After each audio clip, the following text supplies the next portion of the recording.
My name is Michelle Washington, TV style expert and fashion stylist. I've worked with countless brands and seen the ins and outs of the fashion industry. Now, I want to bring their stories to you. Join me as we take a deeper look at the journeys of Texas fashion designers and apparel industry professionals and learn just what it takes to make it as a brand.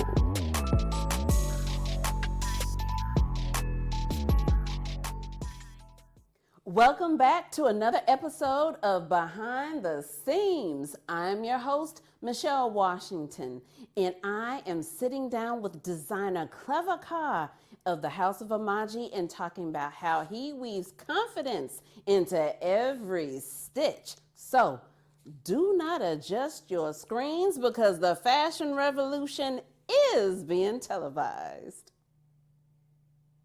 It is so good to have you finally in this chair. You are so hard to catch up with. I try to stay busy. You are busy. You don't have to try. Exactly. If you're staying busy, then you're doing something right. Okay. You're doing something right. Try to do something right. Yes, ma'am. Well, I love the name of your brand, House of eMaGi. I need to hear the origin story one more time about that one. Sure.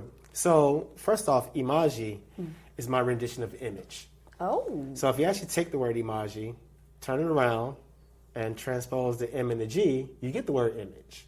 All right. I'm getting secrets. Go yes, ahead. ma'am. And see, image is big for me because image equals individuality. Fashion is about reflecting that individual. Too many times we're trying to conform to what fashion says we got to do, but the House of eMaGi comes at it at a different angle. We want to highlight your fashion so that when you walk out the door, people's like, well, you look good. Look, I don't know if I can wear it, but it's working for you. You know what I'm saying? That's what image and fashion to us is all about. Let's see. When it comes to how eMaGi started, so I was never a fashionista. You didn't like fashion at all? I grew up that real awkward kid that I had no esteem. The only boy in the family, ain't nobody close in age, nobody to talk to. We moved all the time, didn't have many friends. I was tall, lanky, we ain't had no money. My high waters every day. My mom used to want to cut my hair and give me bowl cuts, everything. So my self-esteem was horrible. And when I got to high school, I told my mom, look, you can move again if you want to. I'm not moving anymore. I'm staying here. You said that to your mom. Look, I was like, I'll go get a job. I'll sleep on somebody's couch. But every single year that we moving, we can't keep doing this. How old were you when you said that to your mom? 15. Now, how we grew up, there's some things you can't say to your mama. True. If you want to keep your jaws in your head. True. I was respectful how I said it. Okay. But I had to let her know, I need some stability. I'm at the ages now, I'm about to be a man. I at least want to have right. Go. I at least want to have one place where I can feel like I belong. So we don't have to move again. So when I got to high school, I ended up getting a little popular. I was a class clown. I was the one that could get everybody laughing, and I was in ROTC. So ROTC is where I was shining at. When I turned 16, I believe, the girl I was in a relationship with, she wanted to go to John Casablanca to try out for a modeling contract, right? But she was a little scared. So we went to the audition, and while she's sitting there, and I'm like, hey, baby, you can go ahead and do it. She's like, I don't know. I'm like, you know what? I'm going to get up and I'm going to audition, show you how easy we can do this. Okay. And so I'm thinking, I'm just being a clown for her. They're looking at it like, oh, look at his confidence. Look at this, look at that. So both of us end up walking away with a modeling contract. Both of you? Yeah. Okay. And that's what kind of changed my tune when it comes to how I felt about myself. Okay. It started. And then I was able to I was able to convince my mother to allow me to go pick out my own clothes. Oh. If we gotta go to thrift stores and stuff like that, or if we gotta go to Burlington's or anything like that, the clearance section, at least let me do it. Right. So I was able to find my voice through my fashion and through my now confidence, because I'm a model now. But still, I didn't think I was a designer. Oh. You know, I was gonna go to the military. I was gonna be a lawyer in the military. Law was my baby. Okay. So I'm on campus at North Carolina Central University. Go HBCU. Okay. One night, I had a dream. And the young lady in this dream, that girl was bad. To the point where I woke up in the morning and I was like, I'm going to have to find her, because, like, I need to find her. So I drew everything I could remember about that dream regarding her. Her silhouette, her hair, her outfit, everything. This was a long, white, flowy dress, had all kind of goldets and flowing all over the place. Again, I had never designed anything. I was just going off what I could remember, and not the best drawer, but enough to you could get what I was going from. That's a lot of details you describing. I wanted to find her. Okay. So I walked around campus showing people my drawing, asking people, have you seen her? Because she seemed so real. I was thinking maybe I saw her somewhere before. And everybody was like, no, I don't know who she is, but what, you a designer? Because that dress is bad. And I kept hearing it from other people. And so I took it as an epiphany. I was like, you know what? Yes, I'm a designer. Changed my major and been doing it since 2003. It was so real to you that you changed your major. Yeah, because if no one is focusing on what I'm trying to do, and all you keep telling me is what you see in my destiny, basically. I'm like, well, maybe my father is talking through these people to let me know I need to go on another path. Right. Yeah. And that's how I took it. And so, again, I've been designing since. So it just kind of landed upon you in a dream. Yes. That's real. Yeah, it is. That's real. It I is. love that. Well, I love hearing the story because it kind of fortifies some people. If it's in your heart and it's put in your heart, your dream, then that's something you should act upon, because a lot of people get discouraged. Yes. And they're like, well, this is my dream. Yes. And you're saying, no, this is something you act on. Right. Don't just let it go there. Exactly. You're inspiring, well, you inspire me, but you're inspiring some other people who needed to hear this. Yes. The way we grew up, we had to be inventive. Yes. We had to be resourceful. Yes. Because we couldn't just go to the corner store and get some of those fancy name brands that we will not mention because they have enough press on those brands. But we had to maybe have some hand-me-downs or two. Yes. Make it work. Yes. You know? So, you know, people can say, well, you did not have such and such. Well, to us, we had it all because we had creativity. Exactly. And we still have it. Exactly.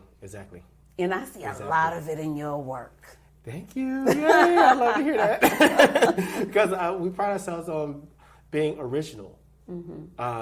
So originality, creativity, intelligence and wisdom, which brings me to my logo. Let's see. Hold that up. Yeah, so here we go. I love it. You wear your logo with you. If you believe in something enough, you got to write it down. Oh, all right. And so when I decided to do this, I wrote it down. I have that on one hand, eMaGi on the other. So that no matter how I get discouraged or anything like that, all I have to do is look at my arms and I got to keep going. It's here permanently. It's here to stay. I'm seeing a level of commitment I'm not sure I've seen before. But my logo is an African, West African Adinkra symbol. It's called Nine Sapo. It represents intelligence and wisdom. Okay. Historically, the Shanti warriors used to carry this Nine Sapo knot with them in battle. They believed if you had intelligence and wisdom, you'll be able to fight a successful battle. So I take those same principles and apply it to my craft. if I can take in everything I know about designing, everything I know about craftsmanship, and then incorporate pieces of you. Because again, it's about reflecting the individual. So you may have something in your background or your culture that I can bring out in your clothing. Yeah. And so that's, are some of the main pillars that we look for. So by you saying that, everything looks original, that's yay. I remember trying to be a purist of fashion, inspiration, and all those when I first came out of school. And you know how we have all those ideals, and then we're like, I'm going to go to New York. Back in the day of such and such years, which we would not do that because everybody else can do math. Right. That was what I was thinking. I was like, Texas, there's nothing here in Texas. Right. I graduated. Let me hop on that plane and take off. And I got there. And the story, as it's been told before, because I try to lay pieces of myself out there, because I'm like, if you're going to be vulnerable and know my story, then you're going to know the story. But in short, yeah, I was in New York homeless for a good year. Me too. And to be homeless, that's already hard. But in New York, yes, I know you have a similar story. I did. So when I moved up to New York, well, first of all, we kind of back and forth to New York. I told you we moved a lot. So upstate New York as well as New York City has been home. I still claim Brooklyn as my home now. Okay. But as an adult, when I went back up to New York so that I can be like, you know what, I'm in fashion. I need to be in the Mecca so that I could move this to the next level. That's not realizing that it's so saturated and it's dog eat dog. So just to find out who and where and why, it was like pulling teeth. So I get up there and I'm like, well, I got to have some money. So I start working for DKNY in Soho. And I hated it because I'm going to work every day. I'm creating portfolios for people, selling you $5,000. And I'm looking at these racks and I'm like, my stuff looks better than this. Oh. Like, I can't. So I quit the job. I quit the job because I felt like I was compromising myself, selling somebody else's fashion brand when I'm struggling trying to get my fashion brand off the ground. Wow. And that's deep. The person I was living with at that time, we were kind of involved a little bit, and it was on the rocks anyway. But with me quitting that job, they was like, oh, we can't do this. And I was like, okay, well, we just can't do it. And so I hit the streets. And I never had to worry about laying on like the concrete, anything like that. But there was shelters. There was those type of things. One thing that I had with me though was my sewing machine. Oh wow! See, now you're giving me a whole nother level of commitment. Because when you're homeless, you take with you your belongings. Yes. I didn't have much. I had just a suitcase. You had your sewing machine. I was not going to carry no sewing machine. That thing is heavy. Yeah, I had my suitcase with my sewing machine in it, had some fabric in it, and the little pieces of clothes that I was altering every now and then. Went and got me a gym membership so I could take showers and stuff like that every day, and somebody knew that I was even homeless and that. But yeah, that was when you know this is what you got to do. When you know this is meant for you, ebbs and flows all the time. And sometimes them ebbs is down deep in the bottom, but you can't give up because you never know what the next moment is going to bring. So, yeah, it's part of my story, and I wish I wouldn't have to be homeless, but I'm at least grateful for it. I think for us, that being a part of our past, when people say, when you hit rock bottom, well, we've been there.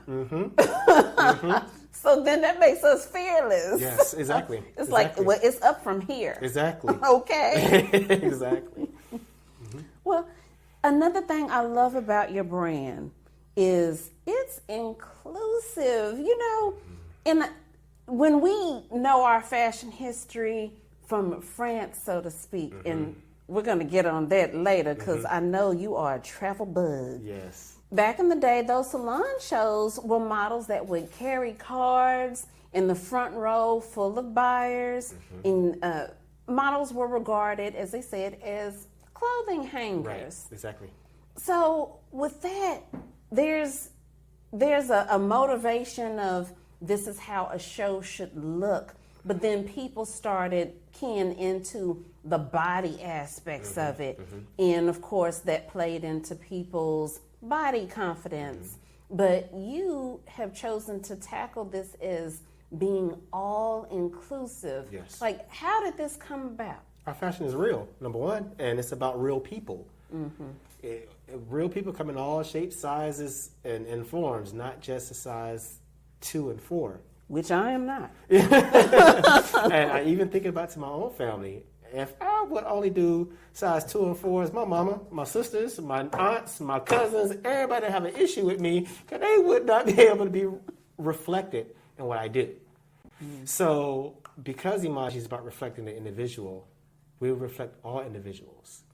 You know, one thing I learned back when I was able to start picking out my own clothes and start having my voice that way is that when I thought I looked good, when I walked out that house and I thought I looked good, you couldn't ruin my day. I felt good. You didn't get the guy that was crying the other day because he felt bad about himself. You didn't get all that other stuff. You just got that, I look good today. You can't mess me up. And so that's what I want to always do with my brand is to allow people, we all deal with some type of mental health something. And if I can use something as tangible, something as quote shallow as fashion to help a person feel better about themselves, then that's what I'm going to do. And you can't do that without representing all people of all sizes, especially with fashion. Right. You know, too many years people thought, well, I can't be this, I can't be no model, I can't wear this, I can't do that because the magazines showed that you couldn't do it. No. Yes, you can. Yes, you can, and you can look good as I don't know what in it too. I'm here for this. Yay! Wow. Now, like I was saying before, there was or is travel within your journey. You've been some places. You didn't just say, well, I'll just be in Texas for a minute. Where have you gone with this brand? Oh my gosh. So we debuted in North Carolina. After North Carolina, we were in Virginia and Georgia, New York, of course. We've had shows in Maryland. We've had shows in Vegas. Oh, wow. In LA. Let's see here. I'm missing. Of course, here in Texas, I have multiple shows here in Texas since we moved here about a year and a half ago. Overseas. Aren't you due for some overseas? Yeah, so we're going to be going to Paris. Paris. Now you've said the goals and dreams that not a lot of designers reach. Yes. OMG. How do you feel about that? Let's think about where you came from. We talked about, remember, when you hit the bottom, there's nowhere to go but up. You are skyrocketing. I'm trying. I'm definitely trying to just skyrocket. You know, it's an investment. What people don't realize when it comes to these major fashion weeks, New York, London, Paris, Milan, it's an investment that you have to put into it. Yes. And I feel like we'll be at the stage now that we can move forward. I had an opportunity to pay to go before, but I didn't feel ready and comfortable yet.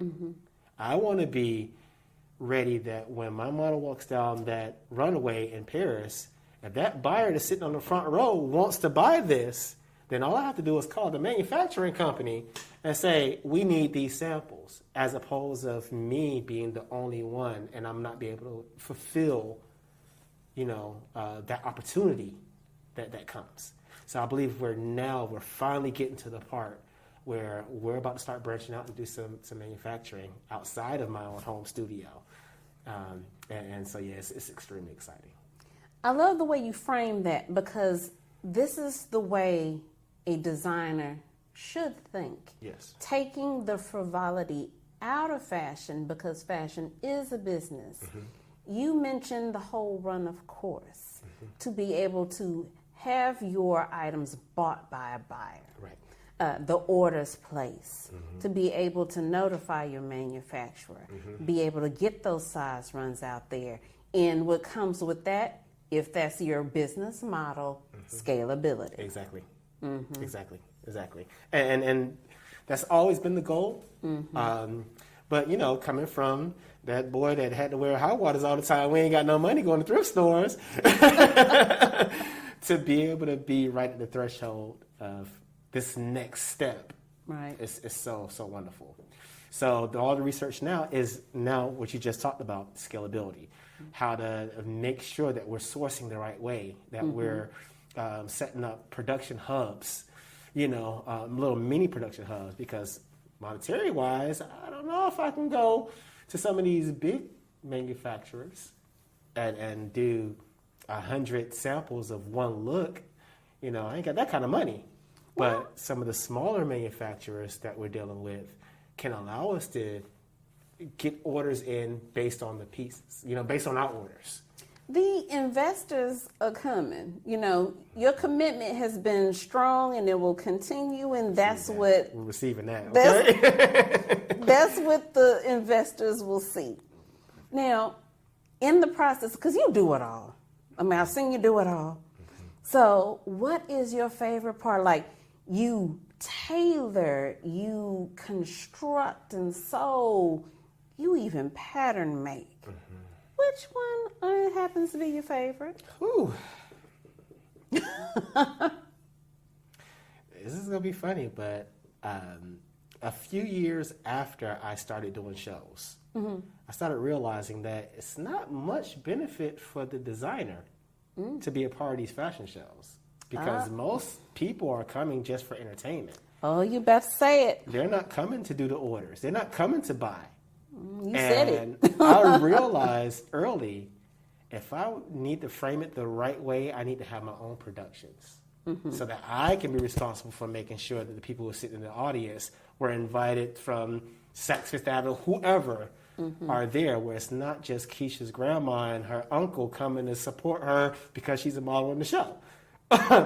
And so, because I've produced a number of shows so far, I get such a big adrenaline to see this is the end product of all of that work, from starting from the fabric, when going to actually purchase the fabric, picking it out, getting the measurements from the models, cutting out the patterns, doing all this is the end result of it, and to be responsible for all of that that's my favorite part.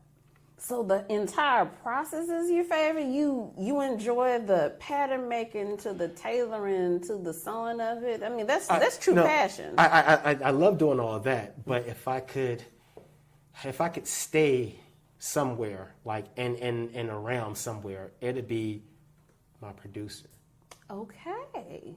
All because right. I've created all this, and it's going to be my stuff that's being presented as well, but I'm also creating a platform, not just for me. Who else is involved with this production? For example, the show that we just had in October, we gave out modeling contracts. That's right. You know, here's the thing that I noticed about when you do, in case y'all didn't realize, Cleva is also a talented fashion show producer. Okay? Maybe you've been to the shows, maybe you know what I'm talking about. But on that note, you make it a point to not only change lives with your clothes, but you make it a point to touch and change lives with your fashion shows and how they're produced.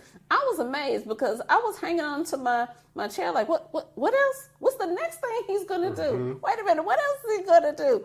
So you brought in internationally famous models via satellite to launch the careers of models here in Texas with a modeling contract. Now, talk about crying. As their names were announced, it was like one of those Miss America, Miss Universe pageants.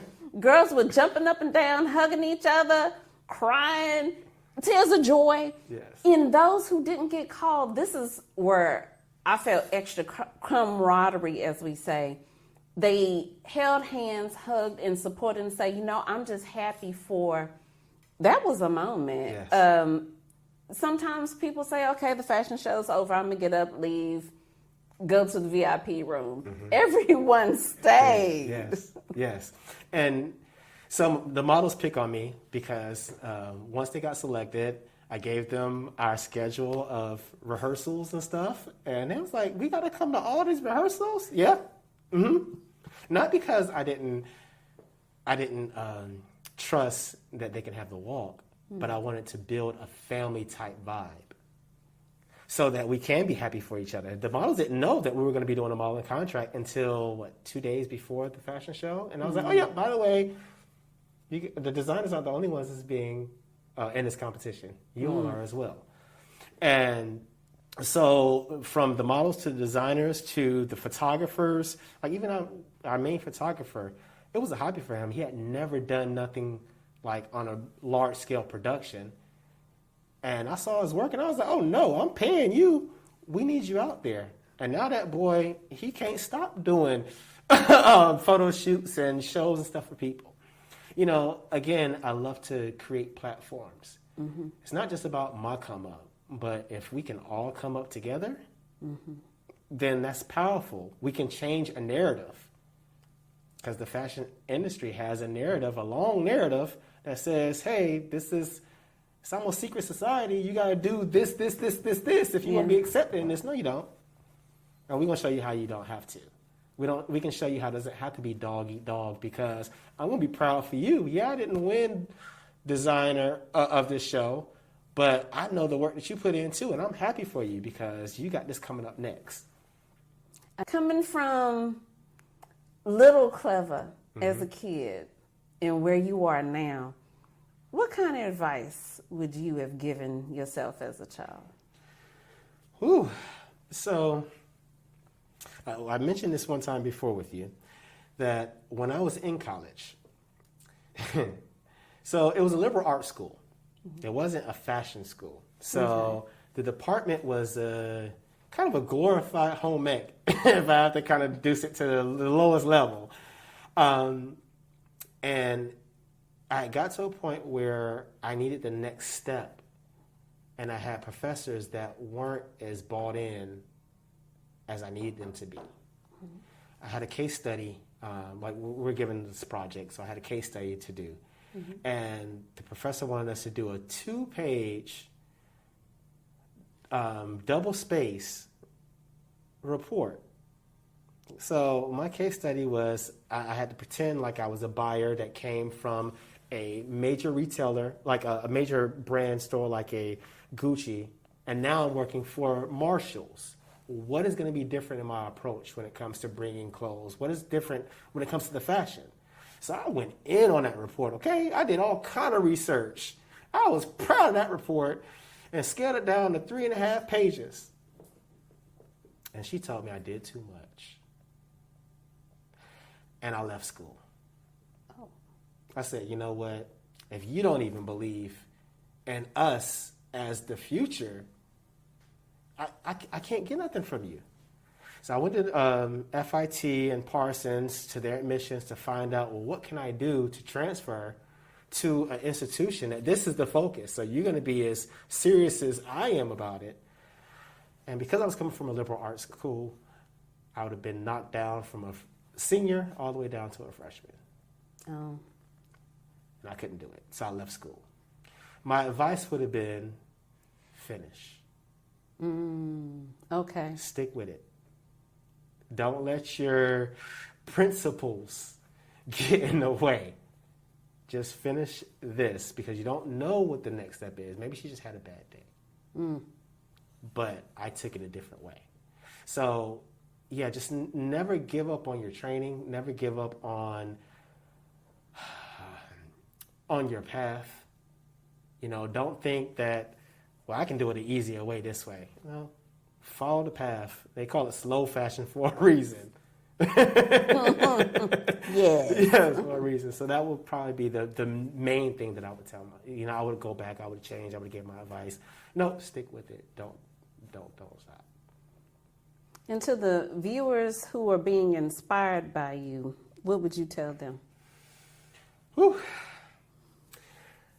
Very similar, whether or not you're in fashion or you're in something else. If you believe it, if it wakes you where you spend time to actually focus on this dream or this craft, never give up on it. Doesn't matter if you don't have any sales. Doesn't matter if people are not featuring you. It will come. I've been doing this for 22 years. It will come. So just stick at it. And let me tell you, viewers, it's worth it. When you get to the top of that mountain, just know that it was worth every stitch. And as I always like to say, a smile is always in style. Keep it fashionable.